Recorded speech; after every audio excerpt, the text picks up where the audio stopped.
Hello everyone, what's up and welcome back to another vlog. Welcome to my February hopefuls. If you are new here, this is just a video to explain what I plan to read for the month ahead. Strap in because I have a long list.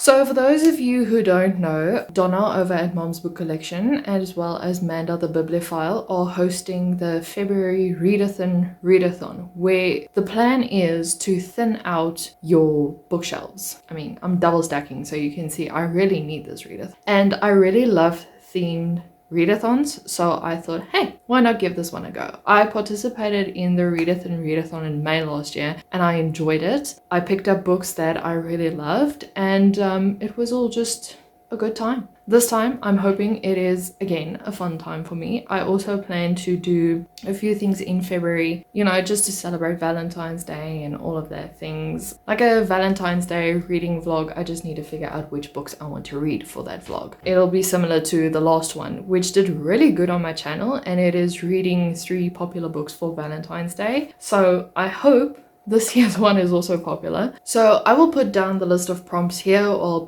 tag it down here if you want to read what it's about, and I'll also link the website where the Readathon is taking place, where you can get all the prompts, the bingo cards, even the, oh my, what do you call it? Like where you put in your books that you read, your reading tracker. That took a long time. I'll have that link down below. The first prompt that we have is a book with a question in the title. And for that, I'm going to choose When Wishes Bleed by Casey Albon. So what this book is about is we follow a prince who walks into a witch's house and he's like, I need you to tell me my fortune. That sounds weird. And I want my fortune told by you. There we go. And the way the witch does it is by breaking wishbones, and once he breaks the wishbone starts to bleed. And this essentially means that the prince is about to be killed, or someone wants to assassinate him. The following day, he invites the witch to his castle, and she thinks it's just for like protection uses, but then she discovers that she is part of 12 other people who are vying for becoming the prince's queen. And it kind of sounds like the Hunger Games meets the Selection meets the Red Queen series, which is also a combination of those. I don't know, it just sounds good. The cover looks beautiful, so I thought, because I bought this in November last year and I haven't even picked it up, I'm going to give it a go. The next prompt is dynamic duo, whether it's a romantic couple, a friendship, or siblings, and I chose Gold by Raven Kennedy. I purchased this book last year, December, when it came out. I promised I was going to read it, and then I never picked it up again. So I think 2 months later, I really need to read. But if you don't know what the Place of Prisoner series is about,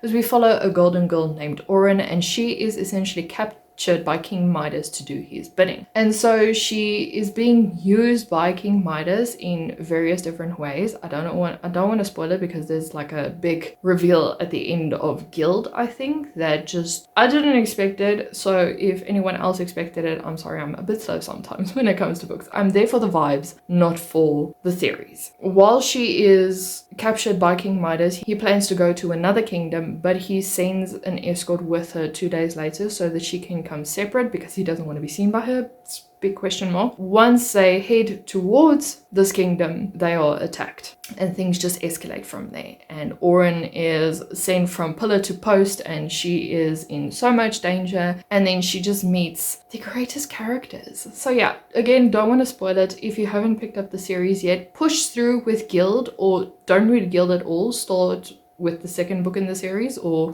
I think Guild is kind of like a novella just to introduce you to Oren. So start with the next if you want. It's great. It's really great. It deserves all the praise it gets. The third prompt is read a duology or trilogy, or finish the books in the duology or trilogy, or something of the other.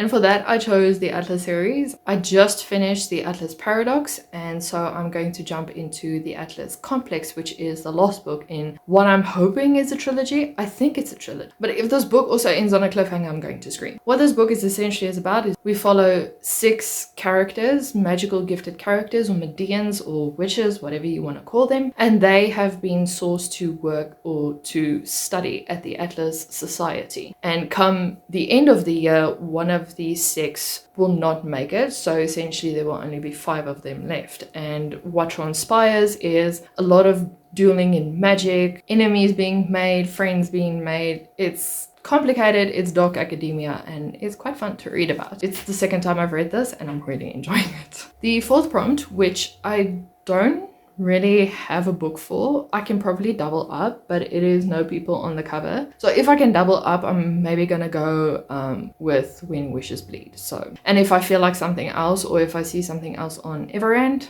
I might just use that. I don't know. I'll see how I feel. The next prompt is heartfelt, which means hot on the cover, a love story or feel-good story. And the book I'm going with is A Half Moon Adventure by Everdeen Brickwood.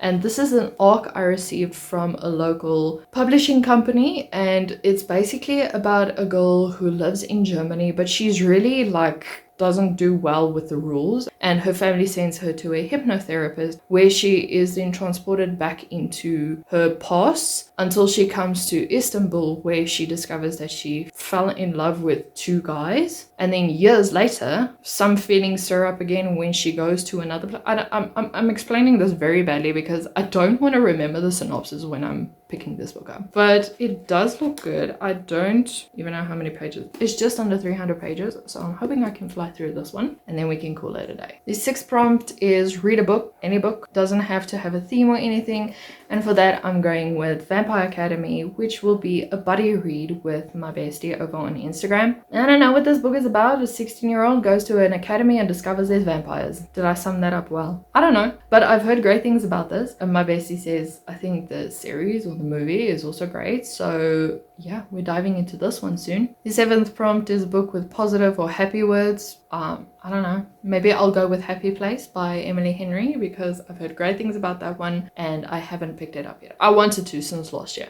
I don't really know what it's about. I think it's about a second chance romance about two characters who have broken up but they haven't told their friends yet, and then they are invited to their annual vacation rental place and then they have to act as if they are still a couple and what transpires after that. So I think I'm going to pick that one up. The next prompt is read a standalone, and I'm clearly ready to bawl my eyes out because I've chosen Me Before You by Jojo Moyes. I know this is a series, but because you can read the first one and not continue with the rest, I was thinking of picking this one up.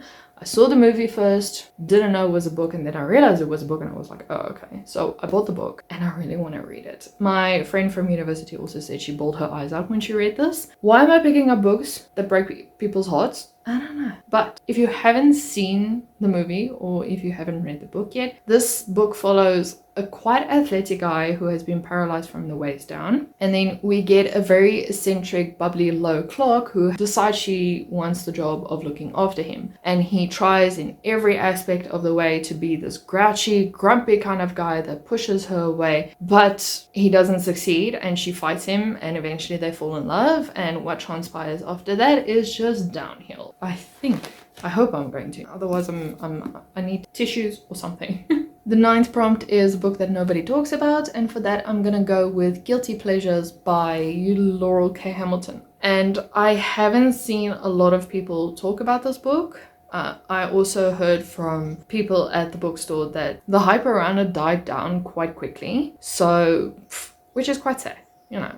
Because it's about a vampire who's a vampire hunter called Anita Blake, and she is asked to hunt down a vampire who is kind of like a serial killer in the town. And one of the big top vampire guys asked her to essentially do this. A book with a great first sentence. I picked up a few books and then decided on Frostbitten. This book is so shiny, by Kelly Armstrong. And the first sentence is, as Tom watched the moonlight reflect off the ice-covered lake, he had a reflection of his own. The world really needed more snow. And not just the fact that this first sentence gripped me, it was also the fact that I really need to read the series, so it was a double duo whammy thing, and I just decided I need to finish the Women of the Otherworld series, and what better way for that to incorporate it in my Readathon TBR. And then the last prompt is pick a format, whether it's audiobook, ebook, physical, you name it, whatever you read, you can cross this off the list. And because I still need to read this, I am going to go with House of Sky and Breath by Sarah J. I ordered the third book that is coming out the end of January. I'm only getting it the end of February. I don't know how that works, but you know, it's fine. That gives me another month to read this at my own pace. And what I've been doing is I've been reading and I've been listening to the audio of this. That's what I did for House of Earth and Blood. So House of Sky and Breath is going to follow the same trajectory. And I think a lot of people have been talking about this, so I feel like I don't really need to hype it up or explain, because yeah, there's only a handful of people who don't read this, and if they didn't read it, it's not their type of fantasy, it's not their type of genre. So, you know, this is what we're going with. Hey guys, editing Natasha here. So I discovered that I missed one prompt, and it is Pride and Joy. Read a book by an LGBTQIA plus author or has the representation, and for that I think I'm going to go with Alice Oseman's Heartstopper, Volume 5. So just thought I'd add that in. And with that, we are closing my May hopefuls. Hopefully I can get to all of them. If I don't, obviously, or if I change my mind somewhere along the line, you can see it in my wrap up or in the videos that will come shortly regarding the vlogs and all of that kind of thing. So I really hope you guys enjoyed it. Please remember to like and subscribe and comment down below how many books are on your TBR. It can be for February, or it can be essentially on your bookshelf. There's another bookshelf on that side of you that's also full of books. So I counted the other day, I have around 300 books. It's scary. But yeah, see you guys in a video next week.